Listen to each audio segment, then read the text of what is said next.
Hi everybody, welcome. And thank you for coming out. But I know my husband thinks I need the microphone. Yes. Am I not projecting enough to the back row? What? Yes. Thank you. I can hear you. My husband never believes that I am. At any rate, I want to welcome you and I want to thank you for coming out in this lovely weather. And obviously, Alex is a really big draw. So I do want to introduce you to Annette Tecci, who is the president of the Bunker Hill Monument Association. I'm Christine Amasano. I'm president of the Friends of the Charlestown Library. So this is a co-presentation. It is our fourth story, Tales from the Bunker Hill Monument. And we're very excited to present this. I do want to make you all aware of an upcoming event on June 5th at 6:30 at the Bunker Hill Community College. We're going to be presenting Nathaniel Philbrick and Emma Hart is our British representative who will be giving the counterpoint, American point of view and the British point of view. yes. And so we're very excited. We'll have flyers available at the back of the room that you could take. If you're already on our mailing lists, you will be getting something in your email. But look for it. It promises to be another great evening like tonight does. So Annette, I'm handing the floor over to you for a sec. Okay. Just for a quick moment, just to add to what Christine said, when you look at the flyer, there is an Eventbrite to register for your tickets. It's 400 seats, but we expect a good crowd, and we're hoping that everyone would just register to give us an idea of the count for that night. June 5th? Yep. Okay. And we're very lucky here tonight because we have a great speaker, but we also have a great person to introduce our speaker. And Tom Cruise, who I think almost everyone in this room must know and must have had some contact with. Tom, yes, is our banker, but he's much, much more than that. He's our historian. He has headed the Historical Society. He's been the Business Association, and now he's on our board for the Bunker Hill Monument Association. He's a man of great talent, and he understands and knows and is very knowledgeable about our history as well. And it was Tom who introduced me to Alex Cain. So I'm very excited to have Tom up here to introduce you. Thank you all for coming. Appreciate it.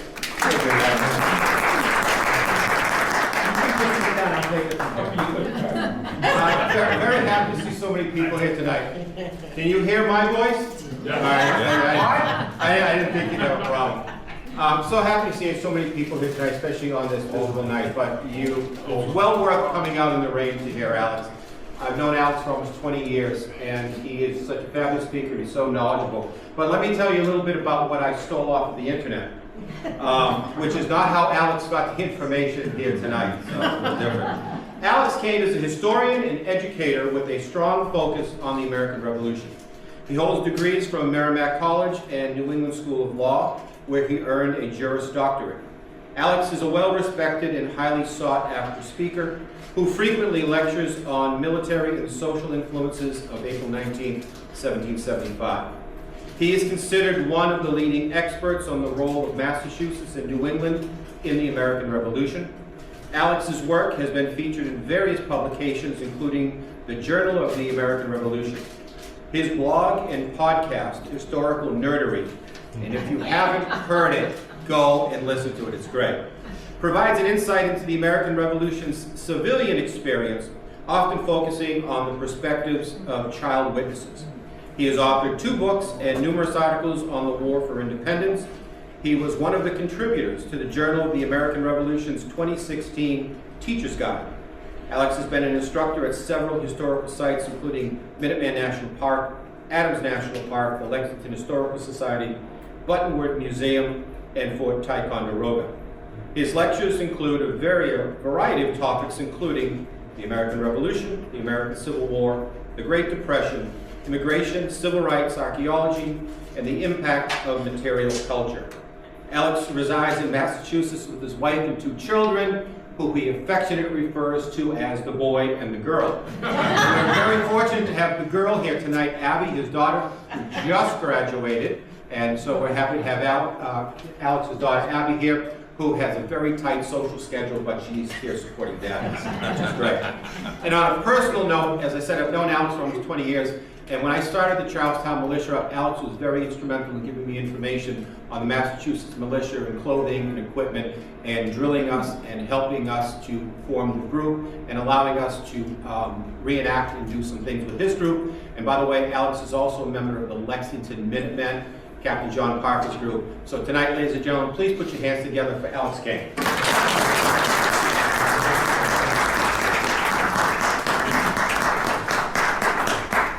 I didn't realize I was speaking tonight. I had only come here to hear about dirt about Tom. I'm very excited to be here tonight. Thank you very much. When Tom approached me probably about a month and a half ago and said, hey, would you be willing to come to Charlestown and talk about the Battle of Bunker Hill? And it really, really meant so much to me, because where we are standing is the battlefield. And I know this community's connection to that particular day. And when I agreed, I assured Tom that I would give him my best shot. So I will say, if you love my presentation, it's on me. If you hate it, please see the girl, my assistant. So with that, next slide. So with a little bit of introduction, the Battle of Bunker Hill was fought on June 17, 1775, and was the third major military engagement of the American Revolution. The first one being Lexington and Concord. The second one, which actually the 250th anniversary is coming up, I believe next weekend, is the Battle of Chelsea Creek. And then finally you have the Battle of Bunker Hill. Technically a British victory, it was a very costly and bloody victory as well. It demonstrated, first of all, the colonists' resolve to fight against the Crown, and it also significantly boosted American morale, sort of foreshadowing that a conquest by the Crown was going to be very, very difficult to achieve. It also, as we'll discuss later in the lecture, it had long-term political, social, and military consequences, including King George's resolve to crush this rebellion by all means necessary. So what we're going to discuss tonight, first of all, I will give an overview of the prelude to battle. What is going on during the siege of Boston in the hours leading up to the Battle of Bunker Hill? We will talk about the Americans fortifying Breed's Hill as opposed to Bunker's Hill. We will also discuss the mobilization of troops. How did the troops get onto the neck? What was the British Crown's response to a bunch of New Englanders taking up residence on top of a hill? I think it's very important to discuss the burning of Charlestown. I will actually share with you a couple of drawings that are not really known. They were contemporary drawings of the burning of Charlestown and of the aftermath of the burning. We will discuss the first attack, the second attack. We'll cover the third and final attack, and then I will also be discussing the aftermath. Now, I often tell my audience this: if you are good and if you behave yourself, I will let you ask questions afterwards. We'll see. You've already bribed me with snacks, so you're off on a good start. So I always started, if you ever attended any one of my lectures before, I always like to start off with inspirational quotes. Something to get people in the mood, get them excited about what we are going to talk about, and as a result, I share this with you.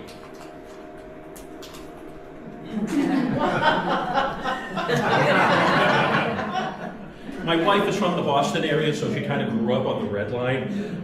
I'm a Merrimack Valley boy. I grew up outside of Lawrence. My God, I never knew it was that bad. I'm sorry. All right, with that, let's start off. All right, let's talk about the prelude to battle, and let us talk about what is going on with the siege of Boston. I am going to assume that everybody knows about the battles of Lexington and Concord. We chased them back to Boston. As a result, there became this siege. Initially, it was a Massachusetts Grand Army. Massachusetts Minutemen and militiamen who surrounded Boston and basically trapped them inside. Well, in the days and weeks after Lexington and Concord, you started seeing troops from Rhode Island, Connecticut, and New Hampshire and the Maine province starting to arrive to support the siege. And although in May of 1775, they referred to themselves as the Massachusetts Grand Army, at this stage of the war, they're essentially a New England army besieging Boston. Now, the troops inside Boston, the British troops, are able to send ships in and out, so they still have means of supplies. They're going to the various Boston harbor islands where there's farms there to seize cattle, seize grain, but they cannot get out by land to the city, out of the town. Well, if you look at the siege of Boston, basically you can categorize the siege of Boston into 3 categories. The first category is organizational. Now, the overall supreme commander of the New England Army in June and May of 1775 is Artemas Ward. Artemas Ward was eventually replaced with General George Washington. They definitely struggled throughout the entire siege to organize the various regiments, organize the brigades, organize the divisions, how to supply them, how to clothe them. So one of the phases you're dealing with the siege of Boston is how do you supply and provide logistical support to the American army. The second category dealt with what is called interdiction efforts. How do we starve the British out of Boston? And this is what you start seeing in September of 1775, when you start seeing the rise of privateers from Newburyport, Beverly, Plymouth, where they're actually going out into the Atlantic to try and cut off the supply chain, while the Americans who are on the land are rowing out to Noodles Island, they're going out to Hogs Island, where they're trying to seize the supplies to prevent them from getting in the hands of British. So you actually, there is an intentional movement by the Americans to starve the British by engaging in interdiction efforts. And of course, the final category is how do we envelop Boston and force the Boston garrison out militarily? This final phase started with the Battle of Bunker Hill and ended with the occupation of Dorchester Heights in March of 1776. So, with this in mind, what you basically see is in the days leading up to Bunker Hill, the British troops suddenly have a realization. And they realize that, listen, Boston is basically an island with a little neck. And when you have extreme high tides, Boston becomes an island. Well, they realized when they looked at the Charlestown Peninsula, which itself was almost an island, to the north, and when they looked at Dorchester Heights to the south, which is currently South Boston, they realized, oh my God, if the American troops occupy either or both of these hills, we'll be forced to abandon Boston, because strategically these are high points. If the Americans can place artillery guns on either or both of these hills, they can start firing into the town. The British have lost and they'll be forced to evacuate. So what essentially happens is General Thomas Gage, around June 15th, has a meeting with his fellow generals who are now in Boston. During the siege of Boston, after Lexington had conquered, but before the Battle of Bunker Hill, 3 major generals from England arrived in town. They were William Howe, Henry Clinton, and John Burgoyne. And they were there to provide military, operational, logistical, and command support to General Gage. General Thomas Gage is the overall commander of the British Army in Boston, that's trapped in Boston. On paper, he's also supposed to be the royal governor of the colony, but we all know his authority ends right at the waterline. Well, General Gage is really disturbed with the realization that these 2 hills, if they're occupied with artillery, then as a result, they're going to have to abandon the town. So he conveys a meeting and says, what do we need to do? They agree, we need to seize both hills before the rebels do. And General Burgoyne noted that it absolutely became necessary to become masters of these heights. And the original plan was very, very complex. What the original plan called for was a simultaneous strike of both Dorchester Heights and Bunker Hill. General Howe was going to oversee an amphibious landing at Bunker Hill, while Generals Burgoyne and Clinton would punch through Roxbury and then turn onto Dorchester Heights. Well, Americans had an awesome intelligence system. People suggest, well, was it General Gage's wife? We don't think so. We're not sure. We think it actually may have been some high-ranking loyalists who General Gage or the other generals were talking to, because within 24 hours on June 15th, 1775, the Massachusetts Provincial Congress, the Massachusetts Committee of Safety, and General Artemus Ward's Council of War all become aware of this complex plan. And they realized, they said, listen, we need to move on the hills first. Do we move on Dorchester Heights or Bunker Hill? And as a result, there was some debate, and on June 16th, 1775, Artemus Ward, again, overall commander of the Massachusetts Grand Army and the New England Army, decides we are going to focus on Bunker Hill. And what he orders is Colonel William Prescott is ordered with 1,000 troops, men from his own regiment and men from 2 other regiments, as well as a Connecticut detachment, are to mobilize and march under the cover of darkness and seize this hill. Now, interesting, Prescott was a native of Groton, Massachusetts, and he was a veteran of the French and Indian War. According to the colonel, he received orders the evening of June 16, 1775, to take his regiment, as well as Bridges and Fry's, and a detachment of Connecticut troops under the command of Israel Putnam to fortify Bunker Hill. Now, what is interesting, where Charlestown, understand me, the battle took place here.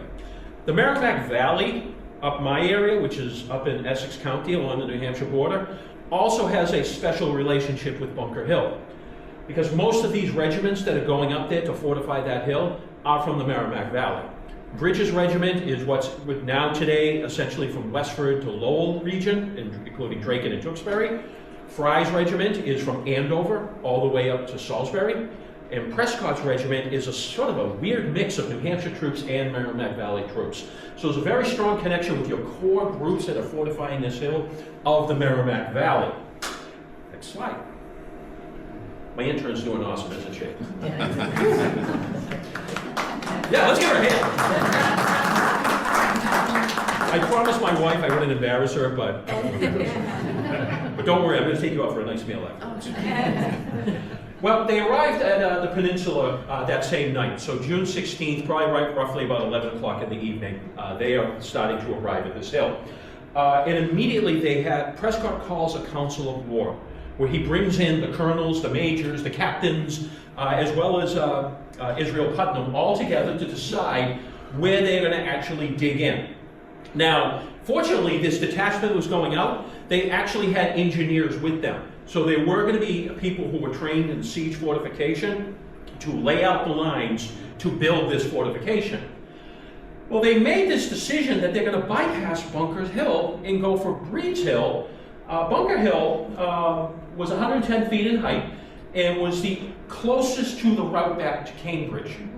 Okay? They went a little bit further. They are now within the cannon range of the Royal Navy and artillery placements that are in the north end of Boston. And they started digging through the night. And by sunrise, they have constructed a fort that's 160 feet in length, 30 feet wide, and with breastworks. Directly next to it, as you'll see in some maps shortly, there was a pre-existing rail fence that went almost all the way down to the Mystic River. I always get, why the heck Breed's Hill? Why didn't they simply take the bigger hill? I wish I knew. Okay? Historians are going back and forth trying to reconstruct, because after the Battle of Bunker Hill, there's a lot of finger pointing between the American officers. Who was successful, who wasn't successful, who picked this spot versus another spot, what the heck is going on? And if somebody was successful, they took the credit. If they weren't successful, they usually blamed somebody else.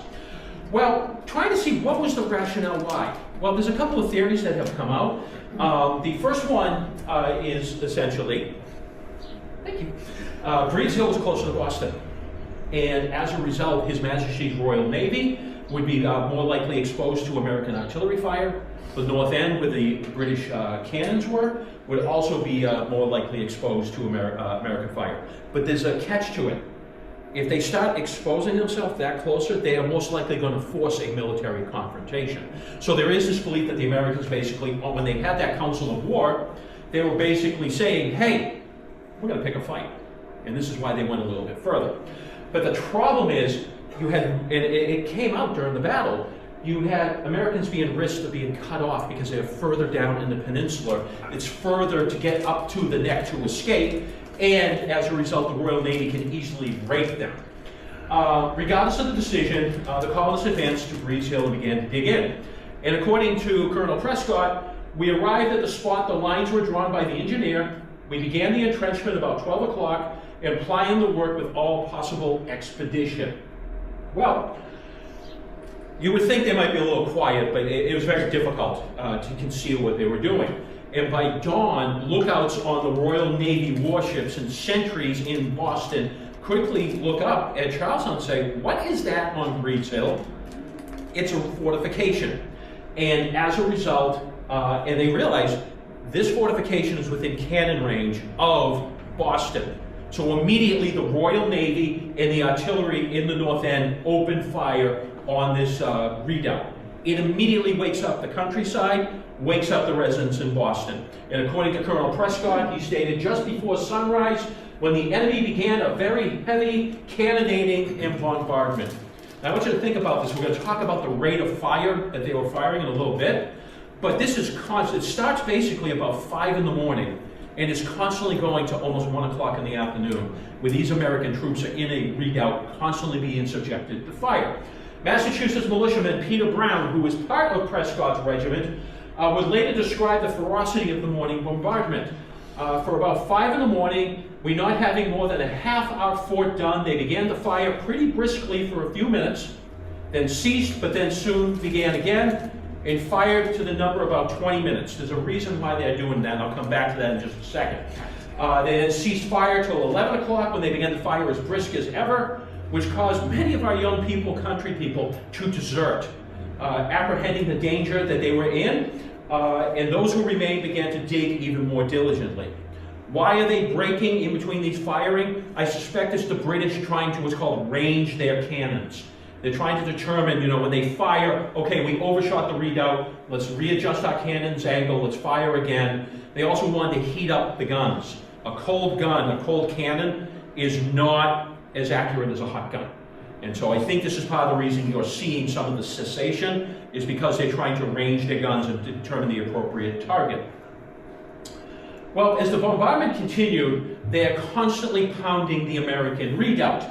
And Prescott continued with later complaint about the heavy bombardment and his men starting to desert. And he says, under a very warm fire from the enemy's artillery, about this time, the above field officers being indisposed, he's referencing his fellow colonels, he's referencing Putnam, not too nicely. He's saying they could render me very little service, and most of the men under their command deserted the party. So already you're starting to see Americans desert from this. Why are they doing it? Well, of course, they're actually anxious. I understand. Right now, they are receiving the full brunt of the Royal Navy, multiple warships opening fire on them. You have multiple artillery batteries in Charlestown opening fire on them. They're thirsty. They're hungry. They've been digging now for about half a day. And they were actually under the belief, listen, all we have to do is dig this redoubt, and new troops are going to come in the morning to replace us. Our job is done. We can go back to the Cambridge camp. That's not the case. They now realize that they're about to be trapped. And it's becoming very, very difficult within the redoubt. The men are scared. They're hungry. They're dying of thirst. And a lot of them are beginning to convince themselves they are going to die. Militiaman John Bromfield from, I believe, British Regiment, saying the men worked exceedingly hard all night and no refreshment had been sent to them of any kind, that they were almost suffocated with dust and choked for want of liquor. I don't blame them. I'd be asking for booze also. They expected to have been relieved early in the morning, but no relief came in, and to add to the distress, they found the regulars preparing to pay them a visit. So now they're looking across in Boston, and they're seeing that the Royal Navy has dropped transport ships. They're rowing them over to Boston, and British regiments are starting to form up in Boston. Peter Brown, returning to him, he recalled how the morale of the troops was quickly collapsing. We began to almost beat out, being fatigued by our labor, having no sleep the night before, very little to eat, no drink but rum. Well, he might want to talk to Mr. Bromfield, since they work with each other. But when we hazarded our lives to get, we grew faint, thirsty, hungry, and weary. The enemy fired very warm from Boston and from on board their ships. Well, back in Boston, all this artillery firing, General Gage realized, oh boy, somebody took the hill, we need to have another council of war. His plan to do the simultaneous attack, both Bunkers Hill and Dorchester Heights, completely out the window. General Clinton urged an attack as quickly as possible, and he actually said, listen, do not do a frontal assault. Don't risk it. He said, land behind the fortification on Charlestown's neck and cut him off. And he argued it quite quickly. However, he was overruled by the other three generals. Their plan, they basically said, listen, General Clinton, your rule violates basic British operating procedures. You never place your troops in between two enemy troops. By landing them at the neck, you would have troops up along the siege lines in Cambridge on the other side of the neck, and then you would have the troops in the redoubt putting them in between. So as a result, General Howe believed the hill was open and easy of ascent, and in short would be easily carried. Ooh, they're about to learn differently. General Burgoyne, who throughout the war up until his defeat in Saratoga, man, that guy really opened his mouth more times than he should have. He argued that the untrained rabble would be no match for his trained troops. Well, as a result, we start seeing British mobilization. They quickly sprung into action, and according to an American eyewitness who was watching what was going on, he said the Royal Navy transport boats were moving, hurrying, coming and going at great velocity. General Burgoyne noted, he said, when they started to row across to Charlestown Peninsula, they received almost no resistance. There was no artillery being fired at them. There was no detachments of American troops who were coming down to the shoreline to fire at them as they're trying to land. And they landed at Moulton's Point, which I'll point out in the maps shortly. And according to one British officer's account, on the 17th at the dawn of day, we found the enemy had pushed entrenchments with great diligence during the night on the heights of Charlestown. And we evidently saw that every hour gave them fresh strength. It therefore became necessary to alter our plan and attack on that side. Howe, as second in command, was detached with about 2,000 men and landed on the outward side of the peninsula, covered with shipping. Royal Navy is covering their crossing without opposition, and he was to advance up the hill. Well, here's the interesting thing. Right now, the Americans have very little artillery of their own. They only have about 1 to 3 cannons, and they're small cannons with limited range. And based upon some research that was just shared with me, the Americans who were manning those guns did not have cannonballs.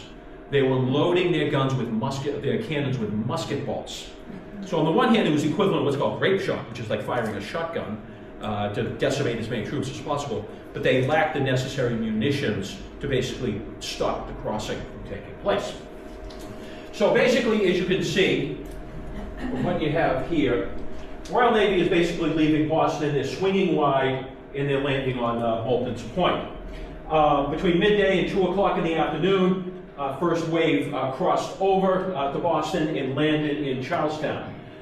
And they remained out of musket range and awaited for a second wave of soldiers, reinforcements to come in. Prescott quickly adjusted his defensive lines in order to prepare for the attack. He started to move troops along that rail fence that was adjacent to the fort. He continued to have his men digging in as well. According to Prescott, the enemy continued an incessant fire with their artillery from the Navy and from Boston. About 2 o'clock in the afternoon on the 17th, they began to land on the northeasterly point, and I ordered a train with 2 field pieces to go and oppose them, and the Connecticut to support them. The train marched a different course, and he basically lost track of where the artillery went. The artillery will eventually re-show itself.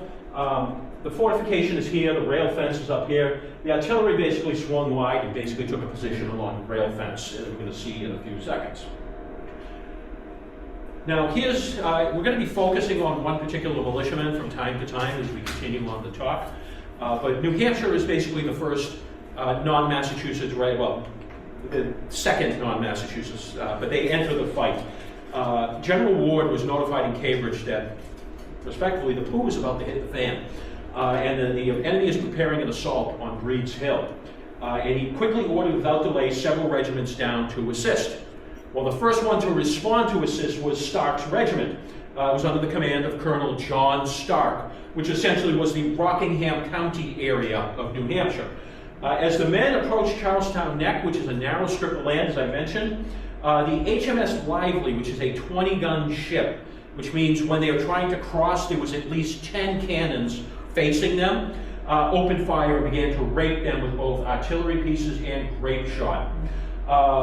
As other American regiments halted and refused to cross or sort of struggled, Colonel Stark ordered his men to sprint across that neck as quickly as possible, which they did, and no one was hurt.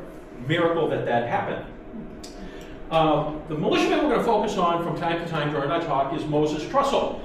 He was born in Charlestown, New Hampshire, on September 13, 1753, and he was approximately 21 years old at the Battle of Bunker Hill. As a child, when his father passed away, he relocated to live with his brother in Hopkinton, New Hampshire. And in 1774, he kind of squatted on some land which is known as New London, New Hampshire.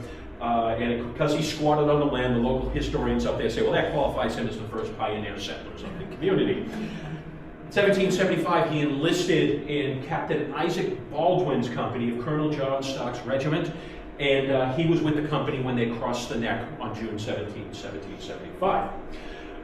So what happens is when the New Hampshire men arrived on the ground, they immediately saw that the British, based upon the fact that they were positioned here, Stark correctly guessed, they're not going to go here. They're going to try and swing wide past the fence and come behind the redoubt. So as a result, he began to position his men along the rail fence with the Connecticut troops. And what happened is he eventually goes down to this beachhead that is located where the rail fence ends and there's a water line. So if you've ever been to one of those beaches where you got like a sand dune and then it drops down like 8 to 10 feet and then goes to the beach, this is what was looking like on the Charles River. There's about a 10-foot gap and you've got a drop and it's wide open that the light infantry could come around and swing behind, which would be the person who's in command of the light infantry for this particular flanking maneuver is General Howe. And I'm going to talk about it a little bit later, but General Howe is a master of flanking activities. He's trained troops for about 5 to 6 years on how to flank the enemy. So what happens is Stark leads his men along the rail fence, and they also start piling rocks and creating a rock wall in that open area along the beachfront to prepare for an ambush.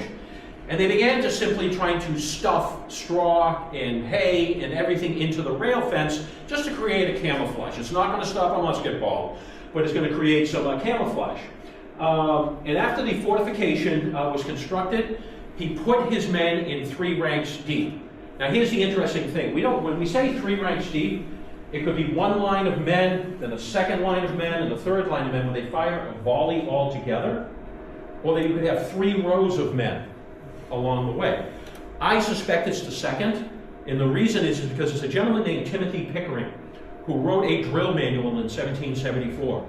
And in his drill manual, he actually puts a description. This is how you defend a fortification. You put the men in columns, and you have one fire, goes back to the end of the line. Next guy comes up, fires, goes to the end of the line. Next line, and they're reloading when they get to the back of the line. So it's this constant machine gun type fire. I think this is what Stark was actually trying to do. And what he did is when he deployed the men, he put them behind the wall ready for a potential ambush. Well, it wasn't just Stark's troops that arrived. We also had elements from other regiments that actually risked their lives to cross Charlestown Neck and reinforce the American position. Those troops included men from Colonel Brewer's regiment, Colonel Nixon's regiment, Woodbridge and Little, Major Moore, and Callender's company of artillery. So now you actually have an additional artillery unit that is coming up to support. And of course, one volunteer who arrived to support the American cause was the president of the Massachusetts Provincial Congress and was recently appointed Major General Joseph Warren. Joseph Warren, adored by Massachusetts troops. He was a fearless leader, great political leader, connected with the men. They just simply adored him. And of course, as soon as he arrived, he is a major general. Immediately, Prescott and Putnam say, it's your show. You can take command. But Warren says no. He says, I'm here as a volunteer. I'm going to serve with the men, which served as a morale booster for these units that were being pounded in the redoubt. Well, several regiments attempted to cross Charlestown Neck and were unsuccessful. They either faltered and retired. Some regiments outright refused to cross. We have an interesting account. They come from Colonel Garish's regiment. Colonel Garish's regiment was made up of Essex County troops and a company of men from Lexington and Woburn as well. They attempted to cross the neck, and they did, but they stalled on the Charlestown Common because the Royal Navy, actually another ship, had a clear view of the Common and started firing on the Common where they were located. Their colonel literally flopped to the ground and said, "Run for your lives, we're all dead." And so there's this big, basically, command breakdown. Some of the units try to push forward to the redoubt, others retreat. Well, we have an account from a Lexington black freedman named Silas Perdue. He wrote a pension in the 19th century about his experience during this time. He said the regiment took up a line of march for Bunker Hill and Charlestown, and Captain Wood's company, to which he belonged, proceeded as far as Charlestown Common in plain sight of Bunker Hill. That at Charlestown Common, they received several volleys of cannon and grape shot from the enemy. And after the American troops were driven from Bunker Hill, he returned and said Wood Company to Cambridge. The company actually broke and ran before the battle could ever, before they joined the battle. Now here's a really unique phenomenon that we actually recently discovered. It is very similar to the Lexington and Concord alarm. Right now, Ward is realizing the British are mounting an attack. If they punch through Breed's Hill, they can attack the siege lines in Cambridge. And if they punch through Cambridge, the American siege is broken, and the Americans have lost the war.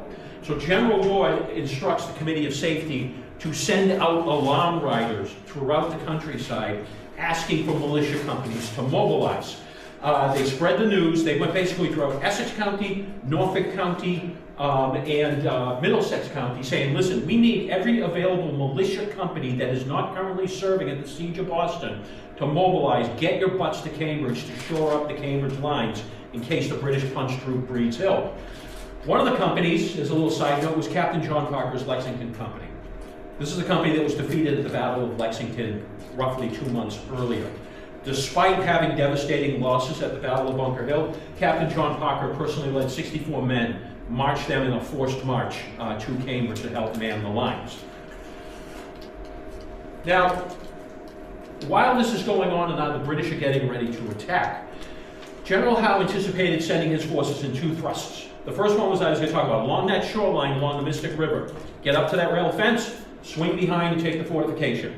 General Piggott was going to be in command of grenadiers. Grenadiers are the big, tall guys. They're the ones who were trained to assault fortifications, do frontal charges, lob grenades, and decimate the enemy. He was going to do basically a feint. He was going to start moving towards the redoubt and the rail fence, but then he was going to pull back as Howe was swinging around. Well, as they were preparing to launch this 2-prong attack, American militiamen took up sniper positions in the homes, barns, and warehouses of Charlestown and proceeded to open fire on Brigadier General Piggott's troops, who were the closest to Charlestown at this time. Howe's troops are closest to the Mystic River. Piggott's troops are closest to Charlestown. And casualties began to mount. Officers were being struck, privates were being hit. Admiral Graves received a request from General Howe, we need assistance from the Royal Navy. Well, General Howe he's been itching to do something to the American towns along the waterfront. As they were preparing for the assault, Admiral Graves was actually firing up what's called hot shot, which is basically heated cannonballs that are red hot. And he was also preparing what are called carcasses, which are flammable materials, and he's preparing to fire them into Charlestown, and that's what he does. And then he drops additional transport boats filled with Marines, and they go in and begin to fire the town. Well, amid the smoke and flames, the remaining inhabitants, and there were some who still stayed here. Most inhabitants had fled after Lexington and Concord, but there were some who still remained behind. They fled. Surprisingly, the burning of Charlestown horrified General Burgoyne, who was watching the coming battle from Boston. He was not happy that the town was burned. And he said, straight before us, a large and noble town in one great blaze, the church steeples being of timber, were great pyramids of fire above the rest. A broadside, which was published shortly after the Battle of Bunker Hill, described the fate of Charlestown and its residents. where it said the town was wantonly and inhumanely set on fire and consumed previous to the engagement. This town contained one large meeting house, about 300 dwelling houses, a great number of which were large and elegant, besides 150 or 200 other buildings, warehouses, storage areas, merchant shops, whereby about 600 or 700 of its distressed inhabitants were now forced from their dwellings and obliged to seek new habitations for themselves. So what I'd like to do is I'd like to share with you a couple of period drawings of the burning of Charlestown. These were drawn in the days after the Battle of Bunker Hill or within a period of 1775. This first one is actually a close-up of a drawing. So if you saw the flyer announcing my lecture, this is a close-up. This is the burning of Charlestown. The unique thing is, where they position Charlestown for the burning, it's actually opposite of where the town should be. But what you can actually see is on the far right, you can see a Royal Navy ship that's firing into the town. In the lower left-hand corner, you can see British officers, basically getting their troops ready to mobilize. And in the upper right-hand corner, you can see British artillery that is actually being brought out by horse, is being unlimbered so they can fire on the American position. Because when the British came over for the attack, they brought artillery pieces with them. This one is a second one. It was drawn by a British officer. Now, the interesting thing is no 18th century maps of Charlestown exist. And I do know, like right now, within the last couple of days, there's been an archaeological study that's taking place throughout your community. They've been relying upon sketches of Thomas Davies to try and, pinpoint certain parts of where the battle took place. Thomas Davies, this is actually a fascinating, as you can see in the lower right-hand corner, you can see the burning of Charlestown in it. You can see on the left, and this is a view from Boston, you can see that from Beacon Hill, you can see the Royal Navy on the far left opening fire, and you can see on the far right, you can see soldiers being transported over by boats. This last one is actually a close-up of Charlestown. It was drawn in the fall of 1775. It shows the aftermath of the burning of Charlestown. What you're looking at is the ruins of the community, what's left. All you can see is the skeletal remains of the houses. Again, this is another British officer. He entitled it The Burnt Ruins of Charlestown from Across the Charles River. So Charlestown was absolutely devastated as a result of this burning. Well, the other fascinating thing before we get down into the attacks is there's accounts from British officers, and I did some digging as a result of this. The bombardment of Charlestown became basically a spectator event, where people from surrounding communities around the siege line began to occupy hills to watch the battle. And you see for accounts, Boston General Burgoyne noted that behind us the church steeples and the height of our own camp were covered by spectators. So there's a lot of people in Boston who were watching the fight. But on top of that, he said the hills completely around the countryside were filled with spectators. The most famous one who went to watch the battle is Abigail Adams and her 8-year-old son, future President John Quincy Adams, who watched the engagement from a hilltop in Braintree. However, 22 miles to the north in Andover, Massachusetts, residents were able to hear the artillery exchange, and they watched the battle from Holt Hill. If you ever visit Andover, Massachusetts, and go to Holt Hill, you can still see Boston to this day because of the height of the hill. And of course, due to over a century of deforestation, you can actually, people as far north as Exeter, New Hampshire, and Amesbury and Newburyport, Massachusetts could hear the artillery exchange. There's accounts, I just recently came across a child witness account from Amesbury when he was much older in life, described how we thought it was a thunderstorm, but it was a clear day, and then we realized that there's a battle taking place somewhere outside of Boston, which caused massive panic. So this was something that the battle could be heard pretty much, within about a 50-mile radius of the actual battle. So now looking at the first assault, as I indicated, the plan of attack, the main assault, is going to be along the shoreline. You have two feints, a supporting attack, which would be John Montgomery, would be supporting with grenadiers, and Pickett would be going towards the fortification. General Howe, when he launched his attack, was actually hoping that his artillery would be able to provide fire as they advanced to keep the Americans pinned down. Unfortunately, when the cannons were brought over by the Royal Artillery, they brought the wrong ammunition. So for the first attack, they did not have the right ammunition to fire, so the guns were useless for this attack. He led them along a flank along the rail fence. He was convinced that it was going to be an easy effort. So what happened was they continued in a column. They weren't marching in the military line, they're like in a column. So probably about a column of 4 rows marching along the beach shore. Howe's grenadiers were moving, flanking along his left, going towards the rail fence as well. Then you had Piggott, who was the closest. Piggott led the 5th, 38th, 43rd, 47th, 52nd, and Marine detachment as they were approaching the redoubt. Every light infantry battalion that Howe had available is along the Charles River. Every grenadier company they had available is in the middle going up with Montgomery. Well, the famous saying is, as the troops are approaching, somebody said, "Don't fire unless you see the whites of their eyes." I mean, let's be honest, you're from Charlestown. You must have had that hammered into your life throughout the entire time. It never happened. No, I'm only kidding. No, there are people who said that never happened. Nobody ever said that. Well, actually, I believe we don't know who said it, but I believe it was said. And the reason I say that, some people attribute it to Putnam. Some people say it is Colonel Stark. Other people say it is Colonel Prescott. It may have been said by one person, may have been repeated by others. But it's actually, you're able to historically document that phrase. Historian John Bell, who runs a blog called Boston 1775, he and I do a lot of work from time to time together, usually on his opening act.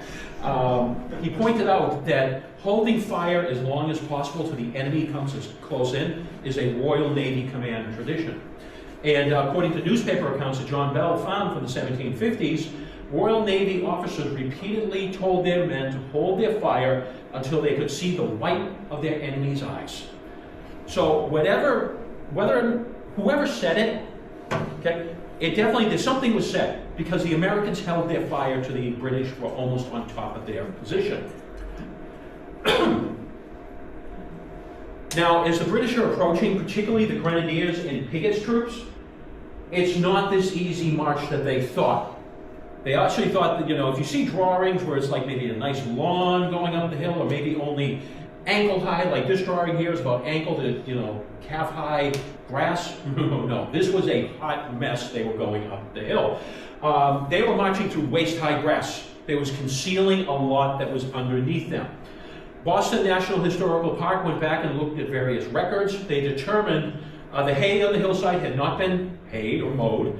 Underneath that hill, underneath the hay, was a web of stone walls, hidden rail fences, ditches, hedges, and at the center, where the fortification met the rails, for some weird reason on that hill was a marsh. Okay, just thick mud that would sink, the troops would sink down in. General Burgoyne would later complain Howe's disposition was exceedingly perfect. They marched up. They looked great, but as soon as they started hitting obstacles, they were met with 1,000 impediments from strong fences and were much exposed. So you're now seeing these troops who are advancing, they're starting to falter. They're starting to slow down because they have to get over these stone walls. They have to get over these fences. They're getting bogged down in the hidden marshes.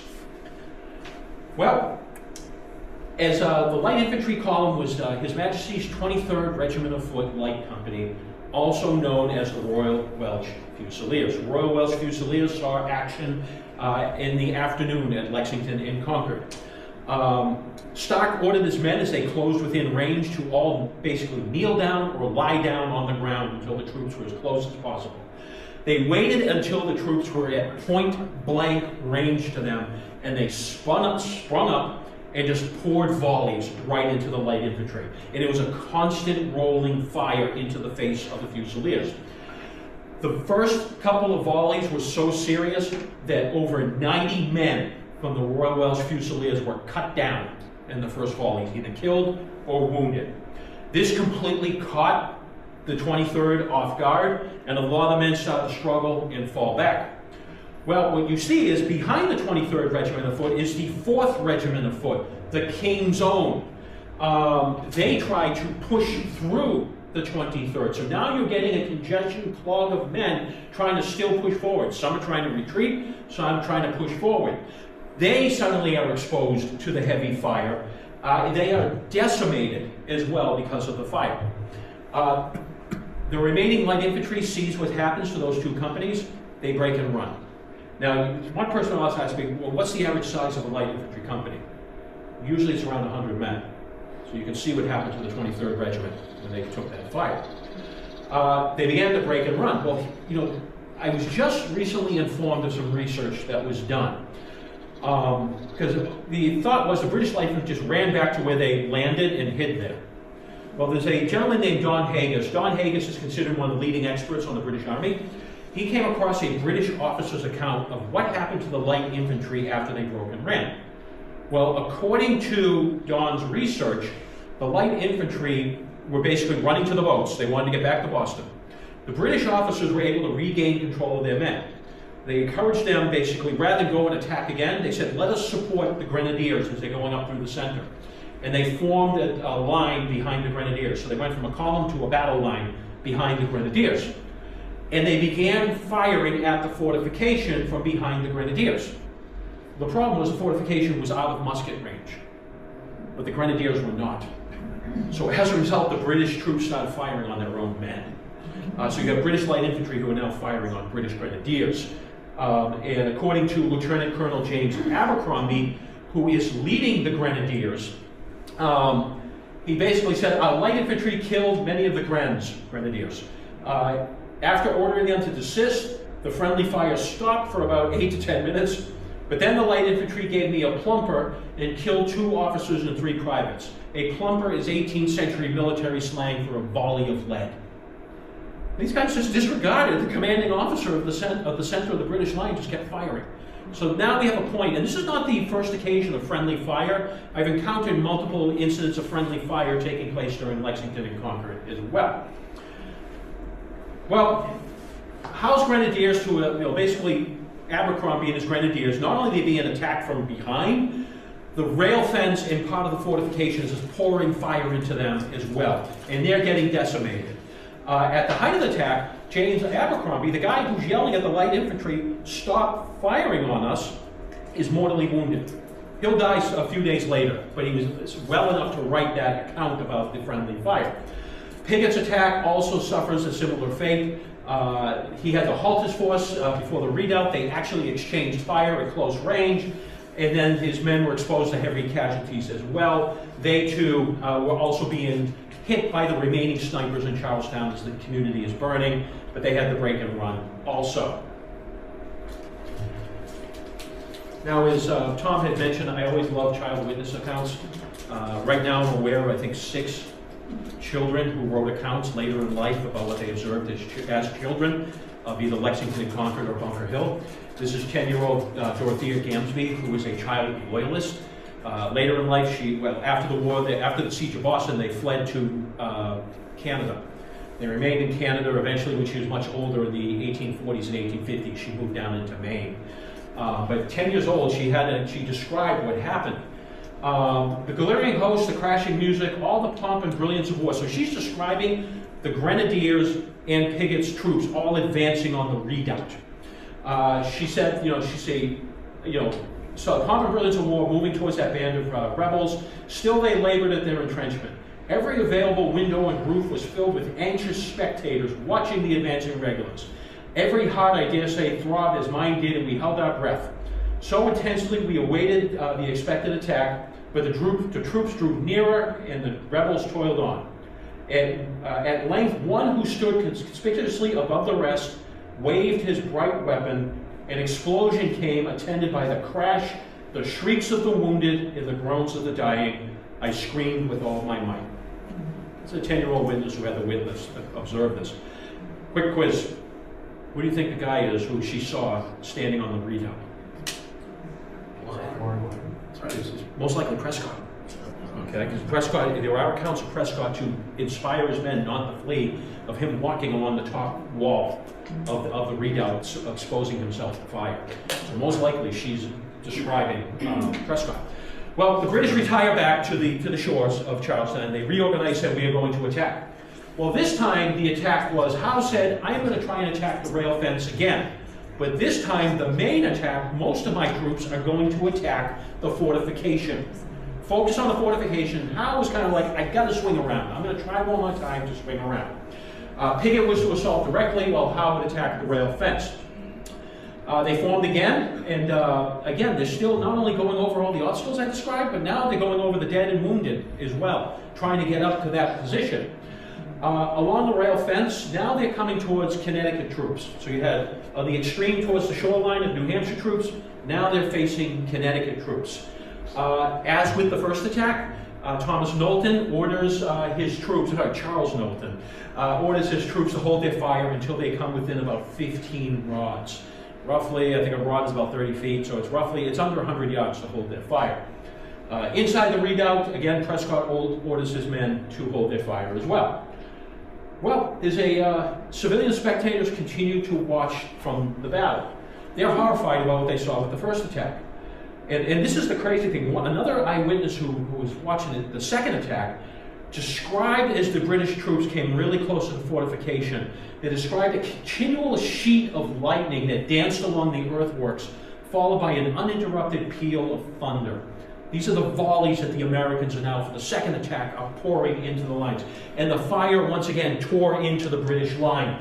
According to Prescott, the enemy advanced and fired very hotly on the fort, in meeting with a warm reception. They actually have this exchange of fire. It's not where the British get slammed with volleys and then retreat. The British halt and try and do a stand and try to exchange fire on the second attack. During the second attack, Prescott realizes something as the fighting's going on. We're starting to run out of ammunition. He said the enemy advanced within 30 yards. So hot was the fire that they broke and ran again, and they retired almost 200 yards down along the shoreline before they could regroup. Well, the second attack obviously fails. Howe's forces again get cut down at the rail fence. And this is kind of a sad account. A British officer would report most of our grenadiers and light infantry. The moment of presenting themselves, the companies lost 3/4 of men, many 9/10 of their men. Some only had 8 or 9 men of a company left. This is the rate of casualty that you're seeing at Bunker Hill. They broke and ran from the field, and they began to ferry their wounded back to Boston. And of course, returning back to the child witness, Dorothea Gamsby, she witnessed the aftermath of the wounded coming in after the second attack. And she said, first they started seizing every cart and every description of vehicle that could be brought to the shoreline in Boston to start helping the wounded to hospitals. She said, then came the loads of wounded men attended by a long line of soldiers. A sight to be remembered. There is nothing but woe and sorrow and shame to be found in the reality. So she started to see the wounded coming in. There is now this massive debate that is taking place within the British Army, with Engage and with Howe and everyone else. What do we do? And Howe is adamant, we are going to attack again, a third assault, and we are going to charge with a bayonet charge. We're not going to halt and exchange fire. We are going to rush that fortification and punch through. And it was really basically what was going to happen is almost all the entire remaining forces are going to concentrate on that redoubt, while there would be this small demonstration along the rail fence to sort of occupy them.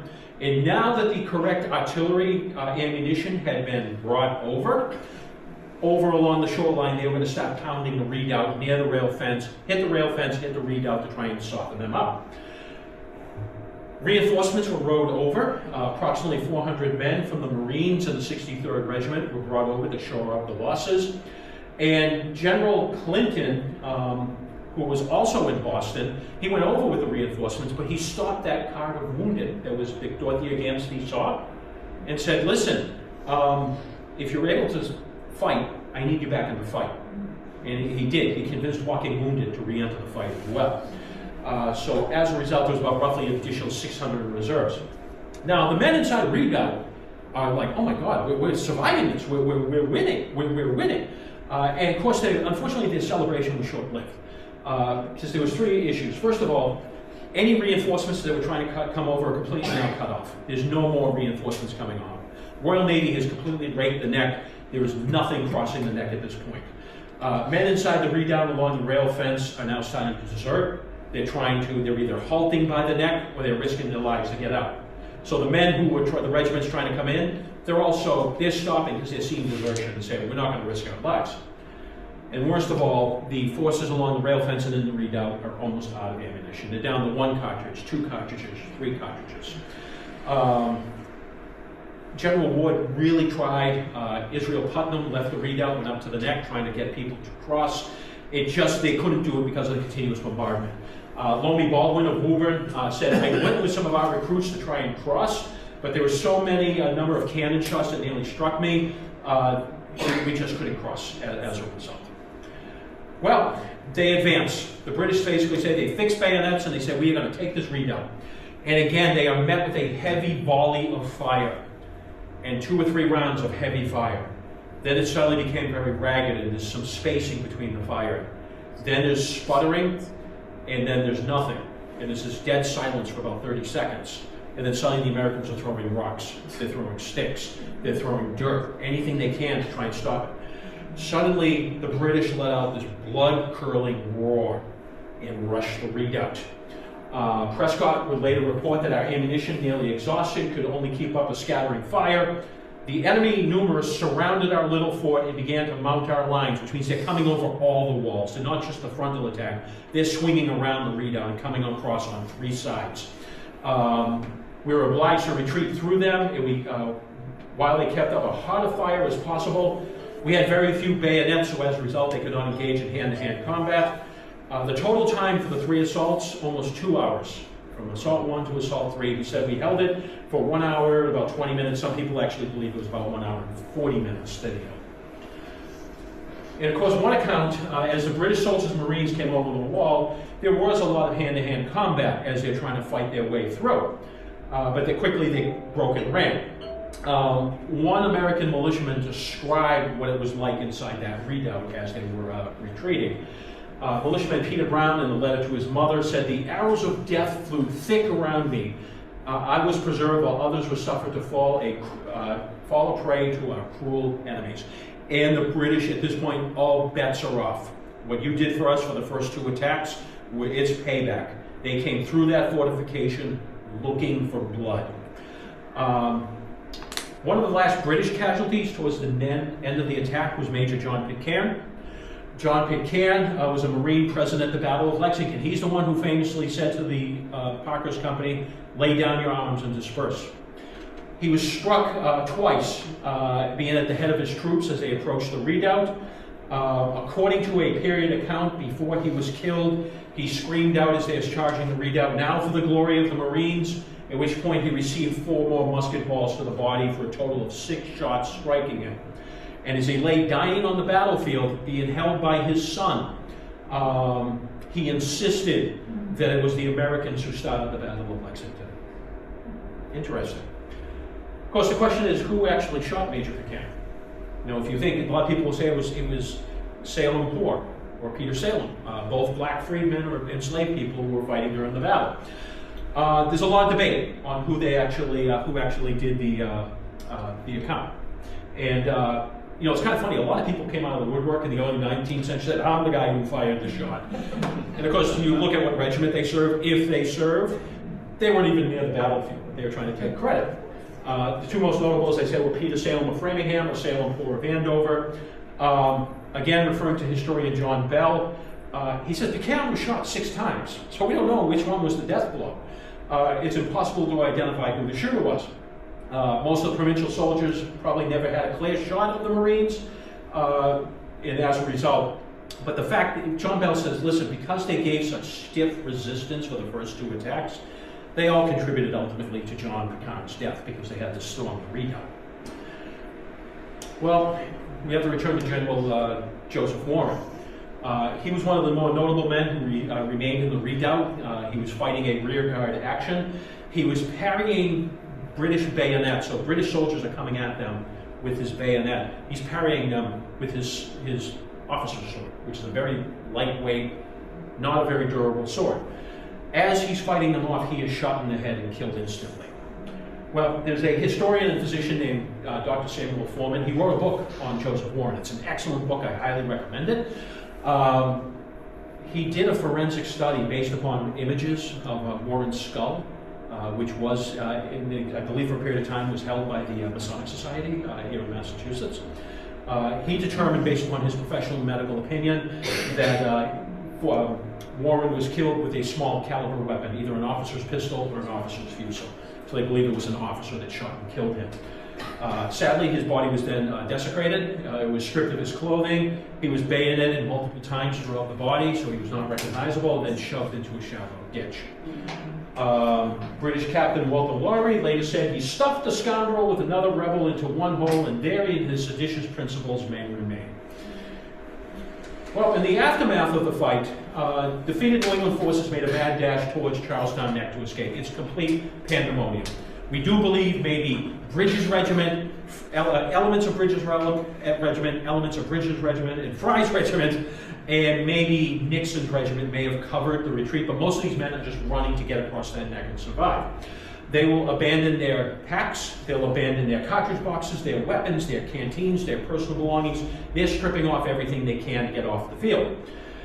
At the end of the fight, the British had suffered 1,054 casualties, 226 dead and 828 wounded.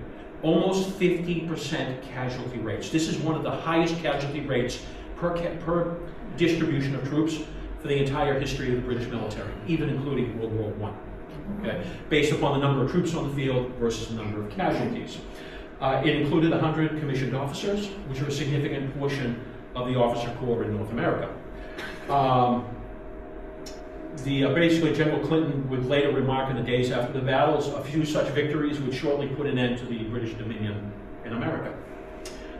This is an example of a property loss claim. This comes from Amesbury, Massachusetts, so this would have been Captain John Currier's company, which was, they suffered 3 casualties on their retreat out of the redoubt. You can see people lost their guns, they lost their bayonets, they lost their coats, they lost their blankets, they lost some socks, they lost some trousers. These were falling out of the knapsack, they weren't like stripping their pants off. Although I would have. You see the reference to snapsack. If you're familiar with 18th century equipment, a snapsack during the French and Indian War was a tubular bag. However, these are actually knapsacks. New Englanders had a slang for knapsacks. They called them snapsacks. Next one. Now, if we return to our New Hampshire militiaman, Moses Trussell, who was fighting along the rail fence with Stark's men, colonial losses, first of all, were 450, so there's great disparity. 115 were killed, 305 wounded, and 30 missing. They ended up, most of them were actually taken prisoner, those 30.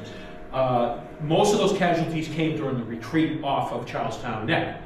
Moses performed admirably during the battle, but after a successful retreat off the neck, they realized our company commander, Isaac Baldwin, is missing. He's wounded. We got to bring this guy back. He volunteers to go get him. Okay, and as he's attempting to, he got the officer. He's leading him back. As he's leading him back, he is struck by artillery fire, and basically his left hand is almost blown off. We suspect, based upon, I talked to another physician about the injuries he had. We do believe it was grape shot, which again are those small little musket balls they use to basically fire shotgun style to take out as many troops as possible. But with the loss of his hand, he's out of service. And in 1785, he described what happened to him. He said that he'd stand with the severe fire of the enemy until ordered to retreat, making the best of my way off to escape to the neck. When hearing that Captain Baldwin was left behind, and fearing as he was wounded, he would fall into the hands of a cruel and barbarous enemy, a motion was made to return to find him. I think that's great. They had an impromptu town meeting. They said, let's go get him. Typical New England approach. Find him if possible, with several others zealously affected towards such a gallant and brave officer.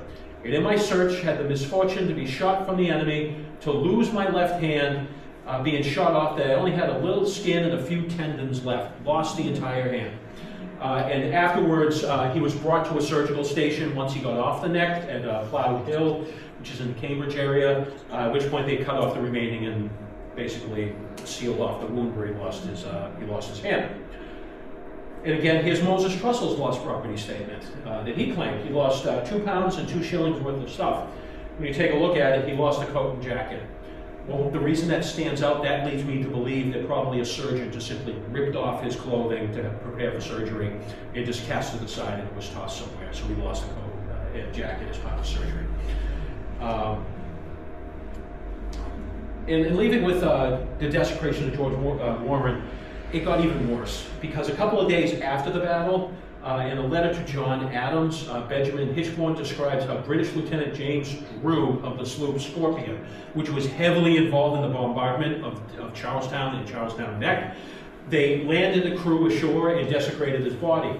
They went to the hill, dug up his body, spit in his face, jumped up and down on the body, and then at the last decapitated him.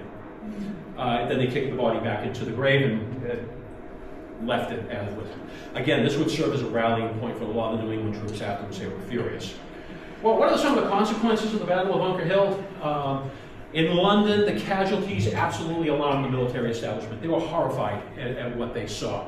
And the news, they were horrified at the casualties, but they didn't take the approach, maybe we should sue for peace or end this war now before it continues to get bloody. Instead, they took a hard approach. And at this time, the Continental Congress is, knowing what's going on up in New England, is trying to send what's called an olive branch petition to the Crown saying, let's try and settle this peacefully. Because of the casualties at Bunker Hill and the result of Bunker Hill, King George takes a hard position and says, no, we reject the olive branch petition, we are just going to simply crush the rebellion.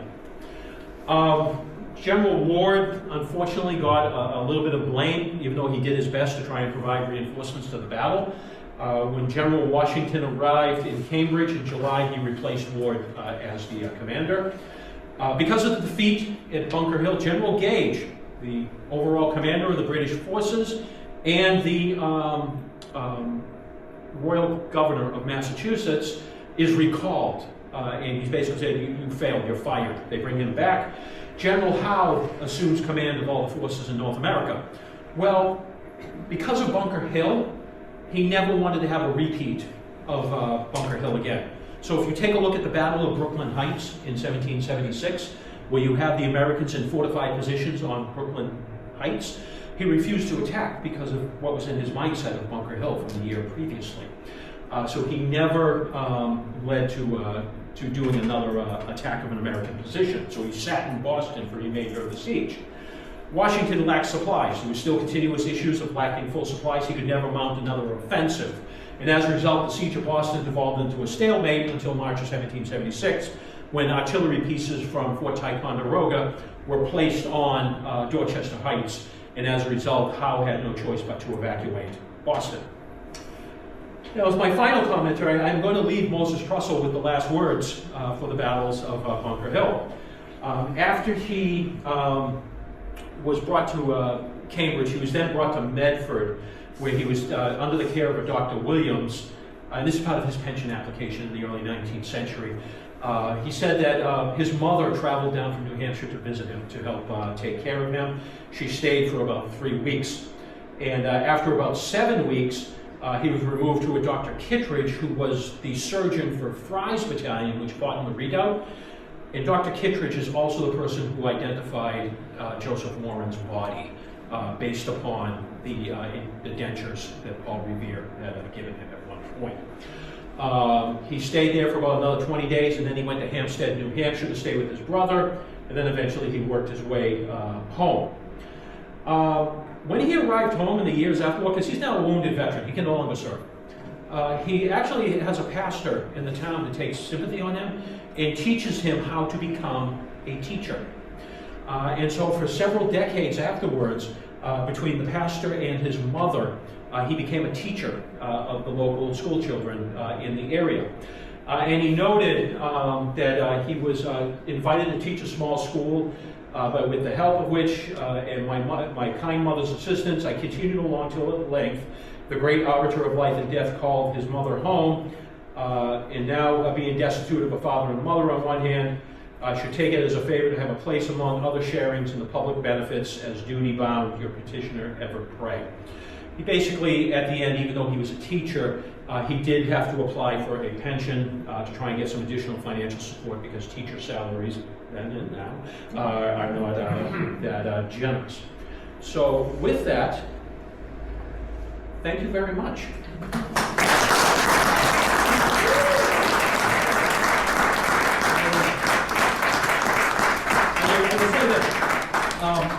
I would love to have as many questions as you have. Please fire them at me. The only warning is, I'm a child of the 80s, so I grew up listening to Whitesnake and Def Leppard and all that stuff, so my hearing is completely gone. So please be a little loud. But if you have questions, I'll gladly take them. Sir? Yeah, I was reading recently that on the rail fence, Stark actually spaced out a distance and put a stake in the ground Yes. and told his troops when they crossed that stake, that's when the fire. There was a big debate for a while, but there's more evidence that's come out that he did that. What they think happened, originally it was believed that he put multiple stakes up, Maybe multiple. but it wasn't. They believe it was one. One They believe it went one stake, and then he took his neckerchief off and tied it, so it's they have a visibility what they looked at. Yeah. And he told them when you go through. There is also an account that Lieutenant Knowlton from Connecticut may have done the same thing as well, following Stark's lead. You are 100% right. There's multiple evidence that they actually did do that. So, sir. Yes, please. You mentioned how they had an alarmist go around to Middlesex counties and Norfolk counties. Yep. Were there any militias that made it? Is it known if any of the militias from any of those counties made it to either the line in Cambridge where they didn't want to pass, or even the battle itself? They made the line in Cambridge. I haven't seen any militia companies, and a perfect example is John Parker's company. John Parker, in a militia, if you're going to go for a road trip, you always submit a bill. Okay, you always do that.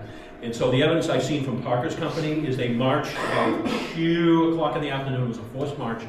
They arrived at the lines, they stayed at the lines for about a day or two, and then marched home. I've seen also Natick and Lincoln as well do the same thing. So they definitely made the Cambridge line. I'm not aware of any units that kept pressing into Charlestown Neck. So, yes? Why was the section accounted on the battlefields of what was left behind? What was that? Of what was left behind on the battlefield? Oh, why was there an account of why they left behind it? Well, it was twofold. Most of this equipment was personal property or town property. So what you have is basically you have this Massachusetts Grand Army that's made up of militiamen or former Minutemen. Their muskets were most likely their own, or they were loaned to them by their town if their troop corps were fought. Cartridge boxes were their own, or their troop corps. Plus their knapsacks they were wearing or they had at the back of the redoubt contained all their personal belongings, watches, extra stockings, extra clothing. So as a result, the Massachusetts legislature passed a resolution later in the year saying we will compensate you for your losses from that property. So people can submit those claims. On top of that, they also passed a resolution saying if you were wounded or if your family member was killed at the Battle of Bunker Hill or Lexington and Concord, we will compensate you for it as well. So that's why they wrote that in. Yes, sir. Yeah, I had heard a story about Benedict Arnold taking a portion of the ammunition to go north and invade Canada. And if he hadn't done that, they may have had enough ammunition to stop the attacks. There was definitely he did take a segment of ammunition. Keep in mind, it's constantly, I'm just going to call it like a shell game. Okay, where you're taking, for example, I know Newburyport. Newburyport was constantly loaning ammunition down to the siege, and then suddenly that ammunition is going out elsewhere, and then suddenly Newburyport saying, we just saw a British cruiser off our coastline, we need that ammunition back. So there's constant moving. Arnold had not left for the expedition until September of 1775, so it's after this event. But there was definitely a shortage of ammunition, because in addition to the siege of Boston, they are supporting other outposts. They're supporting Beverly, they're supporting Salem. There's an advanced line over in Chelsea as well, so they're constantly moving ammunition.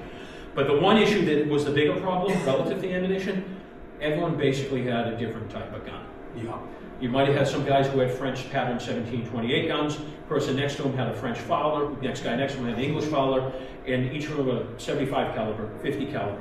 So there's no standard ammunition range. That's also contributing. So even if ammunition came over, they probably would have been wasting time trying to pass it around. But your ammunition was a shortage during that time. It continued to be exacerbated for an extended period of time.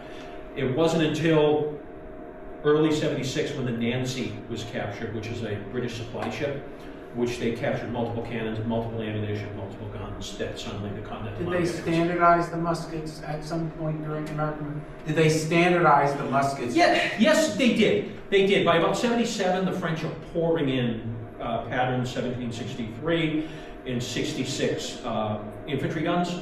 and I say 63, that's the year, 1763, 1768. They're coming into Portsmouth, they're going down into Newburyport, and then they're coming to the siege. Or they're coming in through Portsmouth to Newburyport, then they're going down to where the Continental Army is. By the 1777, there is a surplus of French guns, and they're basically giving them away to militia companies at that point. So there is a standard. And that's why if you follow gun development after the war, the first gun that the American made was called the Springfield musket, which is a knockoff on the French gun during that time. Oh, Yeah, so, but the French guns, I will say this, French guns were very desirable. I do use the analogy, they're equivalent of the modern day AK-47s. They're easy to break down, very reliable, very durable. They're wonderful guns, and the Americans love getting their hands on it, and it did, pardon my French, piss off the British. What about the Brown Bess? Brown Bess was a secondary, that was the infantry weapon of the British, yes. And I will say this as a footnote, musket wounds were not a nice thing. No. Okay, these are round lead balls are going, the musket ball fired travels at 1,000 feet per second. It's a debilitating wound. If you're hit with one of these, there's a good chance you're going to be crippled for the rest of your life, if you survive it. Shatters bone. Yeah, life done. So, I think, sir, you might have a question? Yeah, I was wondering, and if you don't know the answer, maybe some of the locals can help. Why is the monument on Bunker Hill and not Breed's Hill? If the actual battle was fought on Breed's Hill, why is it called Bunker Hill? I still don't understand. You have to join the Illuminati first. Then we'll tell you about the nuclear codes, then we'll tell you about the aliens. It's a whole bunch of stories. There's I often think when I was preparing for this, what's one book I'd recommend to read about Bunker Hill? It'd be Frothingham's History of the Siege of Boston and Bunker Hill. He actually, in the appendix, first of all, he goes into why is it the Battle of Bunker Hill and not the Battle of Breed's Hill versus the Battle of Charlestown? Throughout the early 19th century, there's multiple things. First of all, keep in mind, Bunker Hill, the months of the land was shaved down for redevelopment, building over, to build a monument as well. So the remnants of the hill are pretty much gone. I will say this, if you want to get a true understanding of what the hill looked like, there is one hill I'm aware of that matches almost topographically to what Breed's and Bunker Hill was, and they actually have almost that staircase that Breed's and Bunker Hill, and that is Woodsum Farm in Amesbury. The hill, if you ever get a chance to go up to Amesbury, check out Woodsum Farm. Even look at it online, and you see the hill. The structure of the hill is almost a match. It's eerily similar on the two hills. But basically, that would be my answer. And of course, why is it called the Battle of Bunker's Hill? I've had people say, well, it was owned by the Bunker family, not Archie Bunker, but someone else. And, they promote it as they're trying to build the monument. They put a lot of money in, so as I was honored. I think it's just Bunker Hill was the more prominent hill. So, yes, sir. It's been said that the entire hillscape was Bunker's Hill. I've seen that too. Breed's Hill was a smaller hill on Bunker's. Right. It was like a little spur on it. So that's one reason why there's the confusion. Makes perfect. And it is built on Breed's Hill, but it is the Bunker Hill Monument. Right. So, and underneath it, there's super government secrets in the basement. Yes, sir. Yeah, just to quickly add to that, I do have a question. There's something about some of the British maps of the time actually mislabeled it. So like they did Breed's Hill, Bunker Hill. Yep. And And it's interesting, Tom Coots was just telling me that, I'm forgetting the officer already. Debernia, that apparently that somebody may have an overlay of one of the British officers' maps of the battle, which I'm dying to get my hands on. I have seen that hill mislabeled multiple times. 18th century maps are reliable, but they're not reliable. Just like any other map, there's some correct, there's incorrect.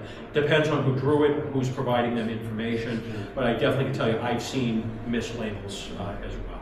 And just real, would you be able to kind of like describe the readout, like, were there like holes in the for them to shoot, or like? No, basically the way I could describe it, it's going to be kind of awkward if you thought it basically a rounded countertop. It's probably about up to here. It was flat on the top, angled down on the front, and then they had a ditch in front of it. On the back, it was straight down. It was what was called a fire step, so if somebody could step up, step down so they're protected, and then keep going. That was basically the fortification. The British, in the aftermath, they were impressed with what they saw. They said this was a strong fortification. So, sir. I just had a question. Was there an attempt by the British to take Dorchester Heights that we started out to do before they left? I'm sorry, say that again, sir? Was there an attempt to attack? Did the British put together a attack that to try and take Dorchester Heights, that they stopped because they couldn't get their boats across the harbor? Not that, there was a delay in getting across, okay? But you raised a good point, which I failed to mention, and I should.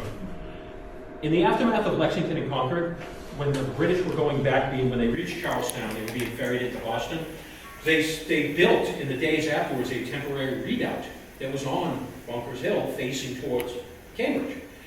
They manned it for a short period of time, but they abandoned it, and then they went full back. So in the aftermath of the defeat of Breeds Hill, that fortification was basically obsolete. They built a massive fortification on top of Bunkers Hill to make sure that the Americans never came through into Charlestown. Again, there was some delay. I mean, it comes down, the British did suffer logistical hiccups from time to time as they were trying to cross. Any other questions?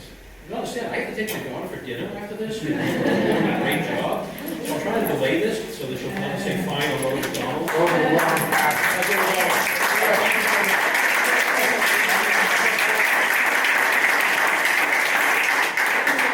Check me out. You can see that's my website, Historical Nerdery. You can contact me, follow my blog. I do have a bunch of resources on that website. It's all free. Help yourself to it. This presentation, if you want a copy of the presentation, we'll see Tom. I'll send a copy to Tom so he can distribute it. Thank you so much.